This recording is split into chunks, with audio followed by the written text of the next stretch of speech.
عورت کی بے حیائی.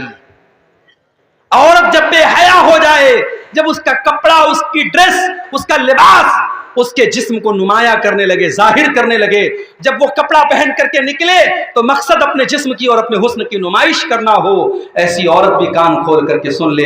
اللہ کے نبی فرماتے ہیں وَنِسَاءٌ كَاسِيَاتٌ عَارِيَاتٌ مُمِيلَاتٌ مَائِلَاتٌ، ایسی عورتیں جو کپڑا پہننے کے باوجود ننگی ہوں گی. قیامت کے پہلے ایسا دور آئے گا جب کپڑا پہن کر کے عورتیں ننگی ہوں گی، یعنی کپڑا اتنا ٹائٹ پہنے گی، اتنا ٹرانسپیرنٹ پہنے گی، اتنا پاردرشی پہنے گی کہ اس کپڑے سے ان کا جسم جھلکے گا، ان کا شریر جھلکے گا.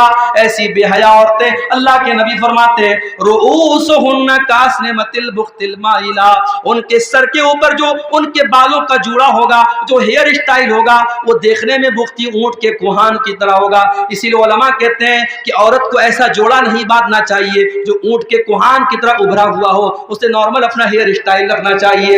اللہ کے نبی بے حیا عورتوں کی پہچان بتا رہے ہیں رؤوسہن کاسنمۃ البخت المائلہ، ایسی عورتیں جو اپنے سر کے اوپر بختی اونٹ کے کوہان کی طرح جوڑا باندھیں گی. لا يدخلن الجنہ، ایسی عورتیں جنت کی خوشبو نہیں پائیں گی، اور جنت کی خوشبو پانا تو بڑی دور کی بات ہے. ولا یجدن ریحھا، ایسی عورتیں جہنم کی آگ میں جائیں گی اور جنت کی خوشبو بھی ان کو محسوس نہیں ہوگی. اسی طریقے سے تکبر کرنا، گھمنڈ کرنا، چاہے پیسے کا گھمنڈ ہو، چاہے عہدے کا گھمنڈ ہو، چاہے اپنے سماج میں اسٹیٹس کا گھمنڈ ہو، تکبر بھی انسان کو جہنم میں لے کر کے جاتا ہے. اللہ کے نبی فرماتے ہیں الا اخبرکم باصحاب النار، کیا میں تم کو جہنمی لوگوں کے بارے میں نہ بتا دوں؟ صحابہ نے کہا اللہ کے نبی ضرور بتائیے. آپ نے فرمایا کل عتل جواز مستکبر، ہر وہ آدمی جو اکھڑ ہو، ہر وہ آدمی جو بخیل ہو، اور ہر وہ آدمی جو گھمنڈی ہو. اکھڑ اور بخیل ہونے کے ساتھ ساتھ جو گھمنڈی بھی ہے، تکبر بھی کر رہا ہے، وہ انسان جہنم میں جائے گا. اور اللہ کے نبی ایک دوسری حدیث میں فرماتے ہیں لا يدخل الجنۃ من کان فی قلبہ مثقال ذرۃ من کبر، جس کے دل میں ذرہ برابر بھی اگر تکبر ہے، گھمنڈ ہے، وہ انسان جنت میں نہیں جائے گا. بہت خطرناک معاملہ ہے میرے بھائی، بہت خطرناک معاملہ ہے. تکبر سے بہت کم لوگ بچ پاتے ہیں. ہم اور آپ کی اللہ حفاظت کرے. تکبر اتنی خطرناک چیز ہے، ذرہ برابر اگر تکبر ہمارے اور آپ کے سینے میں ہے تو جنت حرام ہو جائے گی.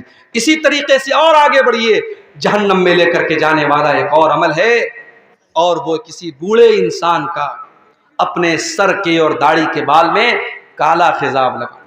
عمر ہے 50 سال مگر دکھنا چاہتا ہے یہ 30 سال کا. ارے جب تیری عمر 50 سال کی ہوگی تو شرم کس بات کی؟ تو بال کو جتنا بھی کالا کر لے، داڑھی کو جتنا بھی کالا کر لے، تو اپنے بدن کی سلوٹوں کو کیسے مٹائے گا؟ تو اپنے بدن کے ریشوں کو کیسے مٹائے گا؟ تیرے بدن کی جھریاں بتائیں گی تو 50 سال کا ہو چکا ہے. کتنے دن تک تو دھوکہ دے گا؟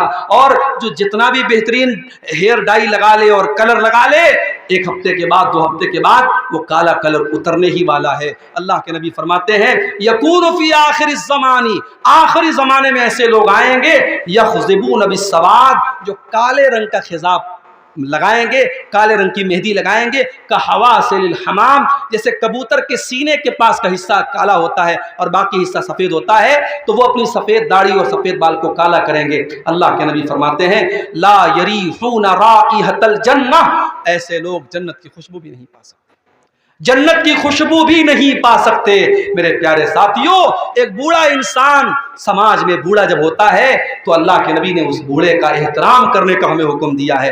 مگر جب بوڑھا اپنے بڑھاپے اور اپنی بزرگی کا لحاظ نہ رکھے، اپنی سفید داڑھی کو کالا کرے یا داڑھی کو کلین شیپ کرا لے، اور اگر کوئی بوڑھا غلط کام کرے تو اللہ کے نبی نے اس کو اور خطرناک بتایا ہے. آپ نے فرمایا 3 لوگ اتنے بڑے بدنصیب ہوں گے کہ قیامت کے دن اللہ تعالیٰ ان کی طرف دیکھے گا بھی نہیں. ان 3 بدنصیبوں میں ایک وہ انسان بھی ہوگا وشیخ زان، جو بوڑھا ہونے کے بعد بھی بدکاری کرتا ہے. جوان اگر زنا کرتا ہے، جوان اگر بدکاری کرتا ہے تو اللہ تعالیٰ کے یہاں اس کو سزا ملے گی، مگر اللہ تعالیٰ کے یہاں سزا میں کچھ تخفیف ہو سکتی ہے۔ وہ نوجوان کہہ سکتا ہے کہ اللہ میں نے جوانی کے جذبات میں اور جوش میں آ کر کے یہ کام کر دیا، مگر جب انسان 70 سال کا 80 سال کا بوڑھا ہو گیا، جوانی کے جذبات مر گئے، ختم ہو گئے، اس عمر میں اگر اس نے یہ غلط کام کیا ہے، اب اللہ کیا یہ بہت بڑا گناہ ہے، یہ معافی کے لائق گناہ نہیں ہے، اللہ تعالیٰ ایسے آدمی کی طرف دیکھے گا بھی نہیں۔ تو میرے بھائیوں، جو بوڑھے اپنی سفید داڑھیوں کو کالے خضاب سے ڈائی کرتے ہیں، وہ کان کھول کر کے سن لیں،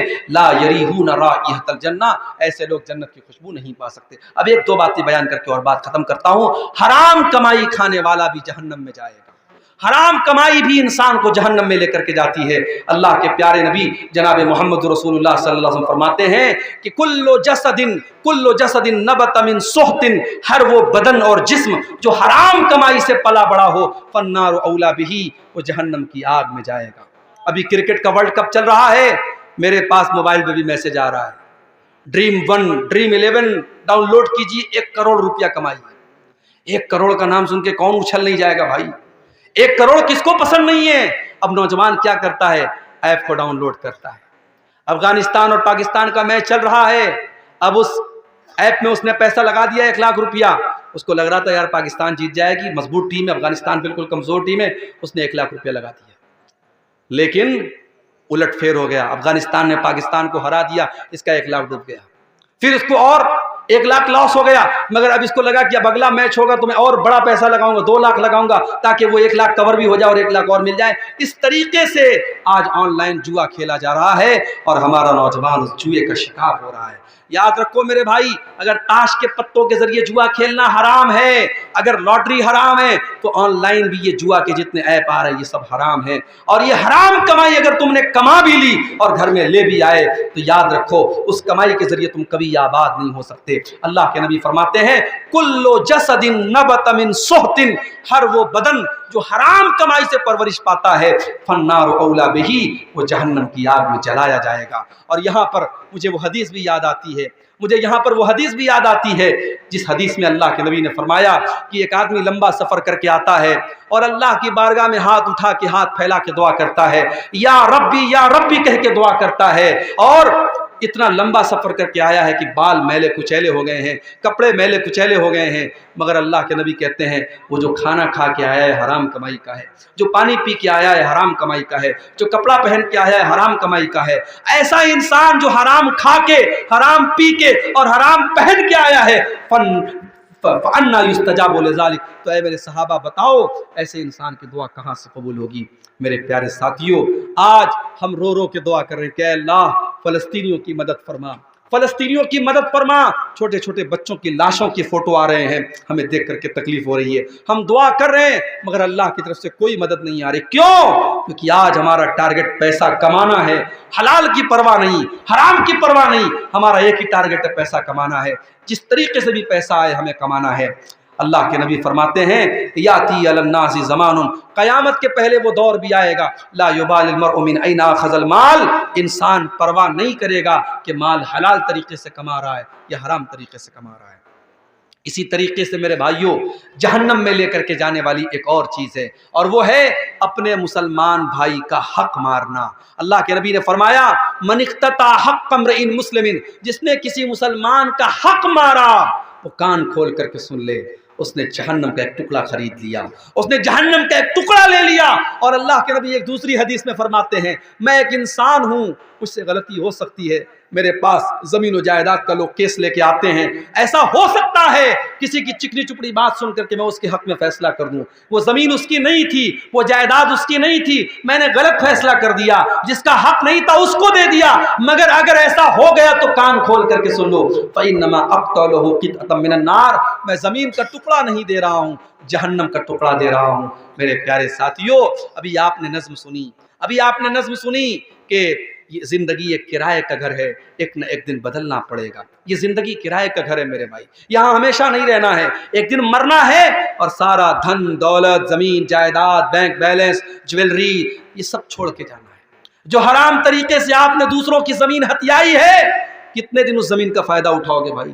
جس دن مرو گے 2 گز زمین میں ہم جائیں گے اور وہ ساری زمین ہمارے رشتہ داروں کی، ہمارے بچوں کی ہو جائے گی، تو تو اپنے لیے ہم جس حرام کمائی کو کماتے ہیں اس کا مزہ ہم کتنے سال لیں گے؟ جس دن مریں گے سارا مزہ ختم ہو جائے گا۔ اس لیے میرے ساتھیوں، حرام کمائی سے اپنے آپ کو بچاؤ۔ یہ چند چیزیں تھیں جو جہنم میں لے کر کے جانے والی تھیں، اور جہنم کا ایک ہلکا سا نقشہ بھی میں نے کھینچا ہے، اس امید کے ساتھ کہ ہم جہنم میں لے کر کے جانے والے ان اعمال سے اپنی ہم حفاظت کریں گے، اور اللہ سے ہم دعا کرتے ہیں اللہ ہمیں اس کی توفیق عطا فرمائے۔